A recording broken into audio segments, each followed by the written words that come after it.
Sun travels வடமாகாணத்தில் சட்டபூர்வமான அனுமதியுடன் இயங்குகின்ற visa consultants and ticket agent. உங்கள் பெறுமதியான கடவுச்சீட்டுகள், ஆவணங்கள் போன்றவற்றுக்கு பாதுகாப்பான அனுமதி பெற்ற நிறுவனம் சன் டிராவல்ஸ்.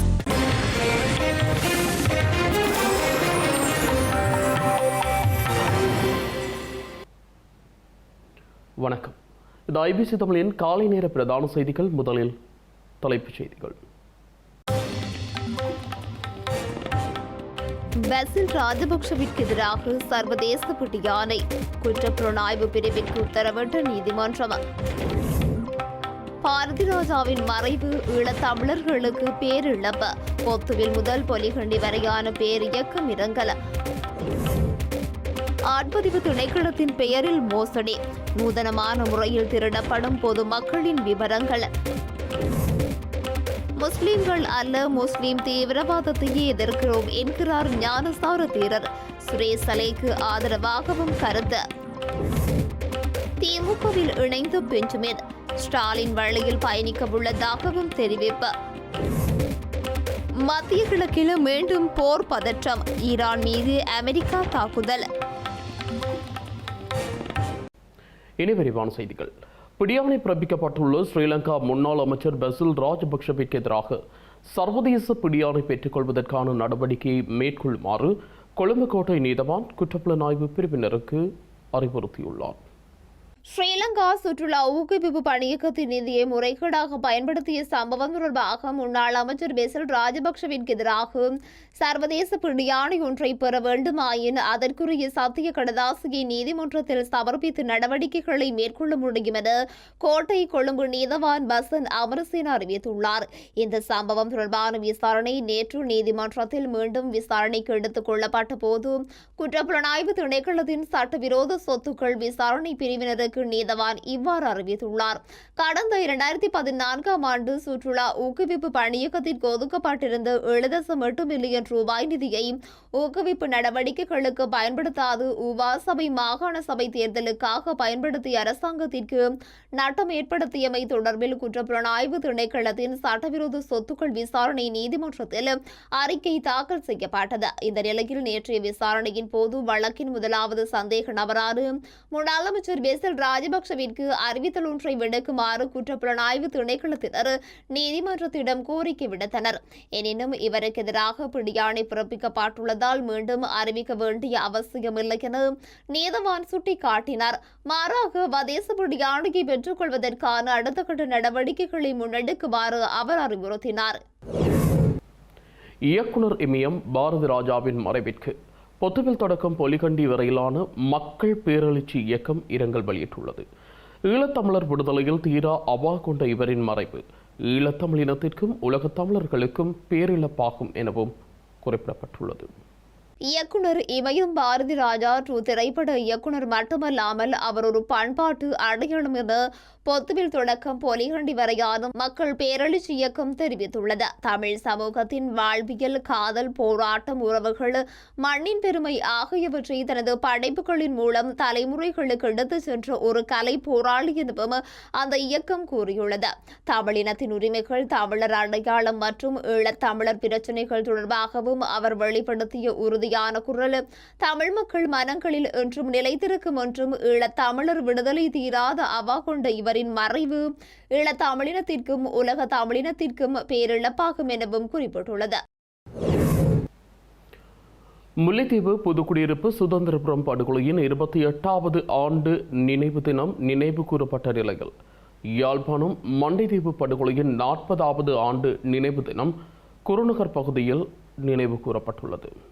முல்லைத்தீவு புதுக்குடியிருப்பு சுதந்திர பகுதியில் கடந்த 1998ஆம் ஆண்டு ஸ்ரீலங்கா ராணுவத்தின் விமான தாக்குதல் மற்றும் ஒருங்கிணைக்கப்பட்ட செல் தாக்குதல்களில் படுகொலை செய்யப்பட்டு 33 பொதுமக்களுடைய 28ஆம் ஆண்டு நினைவேந்தல் நேற்று கடைபிடிக்கப்பட்டுள்ளது. தாயக நினைவேந்தல் அமைப்பின் ஏற்பாட்டில் விசேட நினைவிடத்தில் அஞ்சலி நிகழ்வுகள் இடம்பெற்றது. இந்த அஞ்சலி நிகழ்வில் பொதுச்சுடரினை குறித்த தாக்குதலில் தனது சகோதரியினை இழந்த பெண் ஒருவர் ஏற்றி வைத்தார். அதனைத் தொடர்ந்து ஏனையவர்களும் பொது உருவப்படத்திற்கு சுடர் ஏற்றி மலர்மாலை அணிவித்து அஞ்சலி செலுத்தினர். இதேவேளை மண்டதீவு படுகொலையின் 40வது ஆண்டு நினைவு தினம் குருநகர் பகுதியில் நினைவு கூறப்பட்டுள்ளது. குருநகர் பகுதியில் அமைக்கப்பட்டுள்ள நினைவு தூபியில் குருநகர் மக்கள் அஞ்சலி செலுத்தினர். 1986 ஆண்டு ஜூன் மாதம் 10ஆம் தேதி குருநகர் பகுதியில் இருந்து ஒரு படகில் 31 கடற்றொழிலாளர்கள் கரைவலை மீன்பிடிப்புக்காக மண்டதீவுக்கு சென்றிருந்தனர். இதன்போது அங்கு நின்ற கடற்படையினர் இவர்கள் மீது துப்பாக்கி பிரயோகம் மேற்கொண்டும் வாளால் வெட்டியும் படுகொலை செய்திருந்தனர். இதன்போது 31 பேர் உயிரிழந்தனர். ஒரே குடும்பத்தைச் சேர்ந்த உறவினர்களே படுகொலை செய்யப்பட்டிருந்தனர். அவர்கள் படுகொலை செய்யப்பட்டு 40 ஆண்டுகள் நிறைவு பெற்றுள்ள நிலையில் உறவுகள் அஞ்சலி செலுத்தியுள்ளனர்.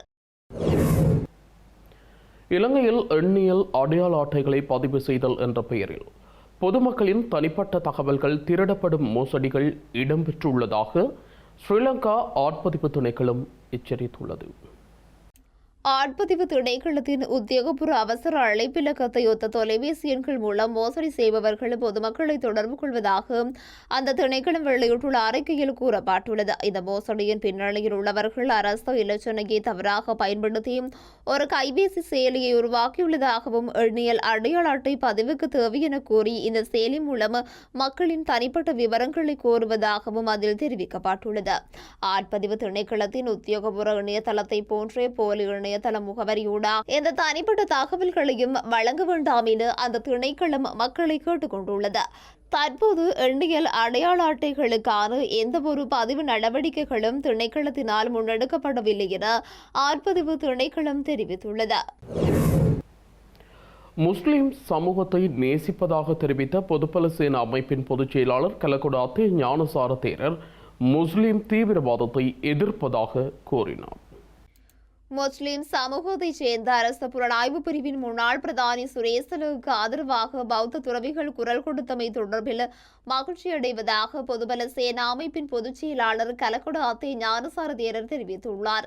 கண்டியில் மல்வத்து மற்றும் எஸ்கிரி பீடங்களின் மகாநாயக்க தேரர்களை சந்தித்து நாட்டின் தற்போதைய தேசிய பாதுகாப்பு மற்றும் அரசியல் சூழல் குறித்து விசேட கடிதம் ஒன்றை கையளித்த பின்னர் ஊடகங்களுக்கு கருத்து வெளியிடும் போதே அவர் இதனை தெரிவித்துள்ளார்.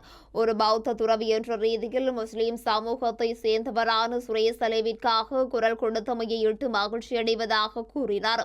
மேலும் உயர்ந்த ஞாயிறு பயங்கரவாத தாக்குதல் விவகாரத்தை வைத்துக் கொண்டு அதன் உண்மை பின்னணியை மூடி மறைப்பதற்காக பல்வேறு அரசியல் தரப்பினரும் இரு பிரிவாக பிரிந்து அரசியல் செய்வதாகவும் இந்த அரசியல் நாட்டிற்கு பெரும் அழிவை ஏற்படுத்துவதாகவும் அவர் சுட்டிக்காட்டியுள்ளார். எனவே தற்போதைய அரசாங்கமும் ஜனாதிபதியும் இவ்வாறான அரசியல் சதிவலைகளுக்குள் சிக்கி நாட்டின் தேசிய பாதுகாப்பை தடுக்கக்கூடாது எனவும் ஞானசார தேரர் மேலும் வேண்டுகோள் விடுத்துள்ளார். கொழும்பில் பாரியளவான ஹெரோயின் மற்றும் ஐஸ் போதைப் பொருட்களுடன் சந்தேக நபர் ஒருவர் மேல் மாகாண வடக்கு குற்றத்தடுப்பு பிரிவினரால் கைது செய்யப்பட்டுள்ளார். பொரலஸ்கமுக வேரகர பகுதியில் மேல் மாகாண குற்ற தடுப்பு பிரிவின் அதிகாரிகள் குழுவினால் மேற்கொள்ளப்பட்ட சோதனையின் போது இந்த போதைப் பொருட்கள் கைப்பற்றப்பட்டுள்ளன. இதன்படி 1 கிலோகிராம் 800 கிராம் ஹெரோயின் மற்றும் 5 கிலோகிராம் 24 கிராம் ஐஸ் போதைப் பொருட்களுடன் வேரகர பகுதியைச் சேர்ந்த 42 வயதுடைய நபர் ஒருவர் கைது செய்யப்பட்டுள்ளார். சந்தேக நபர் வெளிநாடுகளில் உள்ள போதைப் பொருள் கடத்தல்காரர்களுடன் தொடர்பு கொண்டு உள்நாட்டில் போதைப் பொருள் கடத்தலில் ஈடுபட்டுள்ளதாக தெரிய வந்துள்ளது. குறித்த சம்பவம் தொடர்பாக மேல் மாகாண வடக்கு குற்ற தடுப்பு பிரிவினர் மேலதிக விசாரணைகளை மேற்கொண்டு வருகின்றனர். நயினாதீவு ஸ்ரீ நாகபூசணி அம்மன் ஆலய வருடாந்த மகோற்சவ திருவிழா எதிர்வரும் 15ஆம் தேதி ஆரம்பமாக உள்ள நிலையில் பாதுகாப்பு கடமைகளில் ஸ்ரீலங்கா காவல்துறையினரை ஈடுபடுத்த தீர்மானிக்கப்பட்டுள்ளது. நயினாதீவு ஸ்ரீ நாகபூசணியம்மன் ஆலய திருவிழா தொடர்பான முன்னாயத்த கலந்துரையாடல் யாழ்ப்பாணம் மாவட்ட அரசாங்க அதிபர் மருதலிங்கம் பிரதீபன் தலைமையில் மாவட்ட செயலக கேட்போர் கூடத்தில் நடைபெற்றது.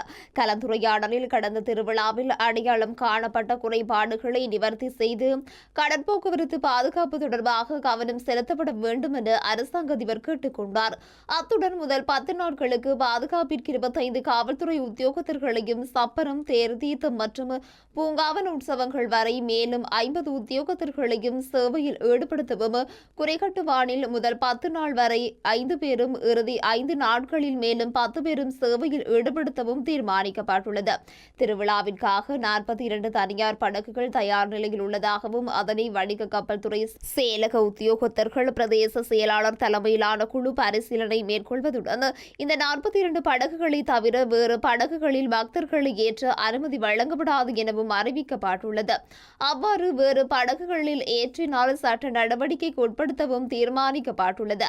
படகோட்டிகள் மது பாவனையில் இருந்த படகுகளும் அதன் ஓட்டுநரும் 3 மாதங்களுக்கு படகினை ஓட்டுவதற்கு தடை விதிக்க தீர்மானிக்கப்பட்டுள்ளது. நைனாதீவு பிரதேசத்தில் ஒலிபெருக்கி மூலம் படகுகளில் பயணிக்கும் போது உயிர் காப்பாங்கி அணிய வேண்டும். மதுபோதையில் படகுகள் செலுத்துவது தண்டனைக்குரிய குற்றம் என அறிவிக்குமாறு பிரதேச செயலாளருக்கு அறிவுறுத்தப்பட்டது. படகுகளில் பக்தர்கள் உயிர் காப்பாங்கிகள் அணியாது பயணிப்பதாகவும் பயன்படுத்தவும் உயிர் காப்பாங்கிகள் பாவனைக்கு உகந்தவையா எனவும் வேலணை பிரதேச செயலக உத்தியோகத்தர்கள் இணைந்து பரிசீலனை செய்வது என தீர்மானிக்கப்பட்டுள்ளது. சாரணர்களின் சேவைகளை பெற்றுக்கொள்வது மற்றும் இறுதியில் திருவிழாவிற்கும் யாழ்ப்பாண மாவட்ட சாரணர்களின் சேவைகளை பெற்றுக்கொள்வதாக தீர்மானிக்கப்பட்டது.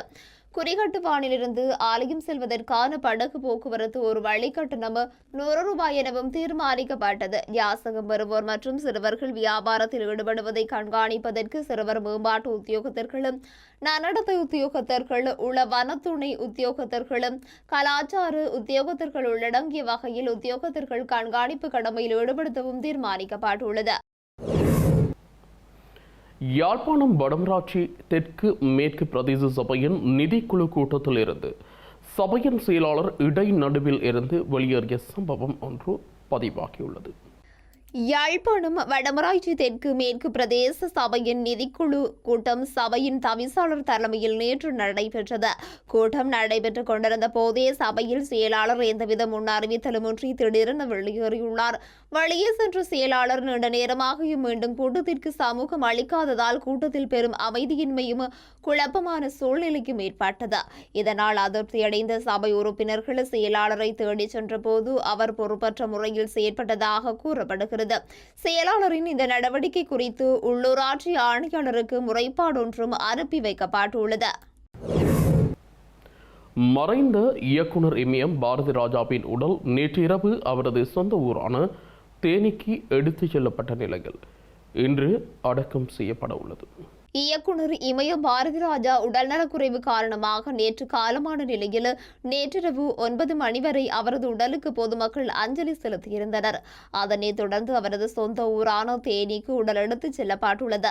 இந்த நிலையில் சென்னையிலிருந்து சொந்த ஊரான தேனி மாவட்டம் பத்தலகுண்டு அருகேயுள்ள அவரது பண்ணை வீட்டிற்கு கொண்டு செல்லப்பட்டு பாரதி ராஜாவின் உடலுக்கு உறவினர்கள், ரசிகர்கள் திரண்டு வந்து அஞ்சலி செலுத்தி வருகின்றனர். இன்று அவரது உடலுக்கு இறுதிச் சடங்குகள் நடத்தப்பட்டு அரசு மரியாதையுடன் உடல் அடக்கம் செய்யப்படவுள்ளது. அதிமுக முன்னாள் அமைச்சரும் திருவள்ளூர் மத்திய கிழக்கு மாவட்ட அதிமுக செயலாளருமான பெஞ்சமின் திமுகவில் இணைந்து கொண்டுள்ளார். சென்னை அண்ணா அறிவாலயத்தில் திமுக தலைவர் மு.க. ஸ்டாலின் முன்னிலையில் பெஞ்சமின் திமுகவில் இணைந்து கொண்டுள்ளார்.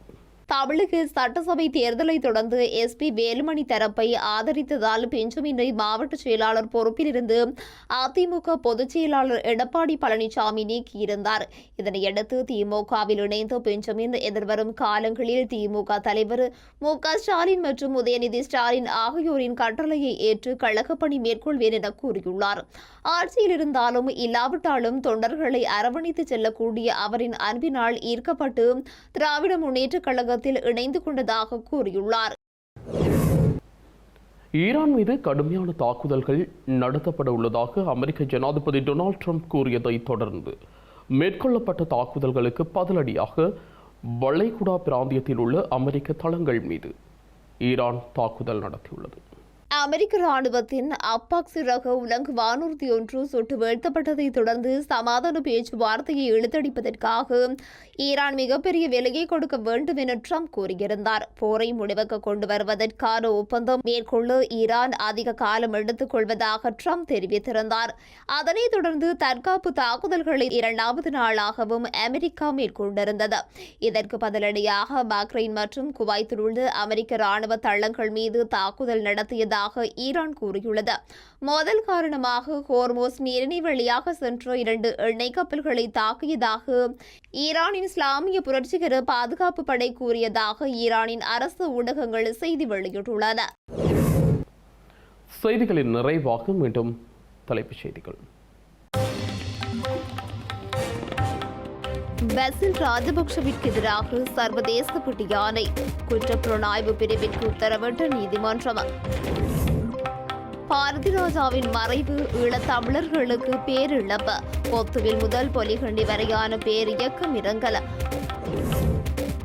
ஆட்பதிவு திணைக்களத்தின் பெயரில் மோசடி, நூதனமான முறையில் திருடப்படும் பொதுமக்களின் விவரங்கள். முஸ்லிம்கள் அல்ல, முஸ்லிம் தீவிரவாதத்தையே எதிர்க்கிறோம் என்கிறார் ஞானசார தீரர். சுரேஷ் அலைக்கு ஆதரவாகவும் கருத்து. திமுகவில் இணைந்த பெஞ்சமின் ஸ்டாலின் வழியில் பயணிக்க உள்ளதாகவும் தெரிவிப்பு. மத்திய கிழக்கில் மீண்டும் போர் பதற்றம், ஈரான் மீது அமெரிக்கா தாக்குதல்.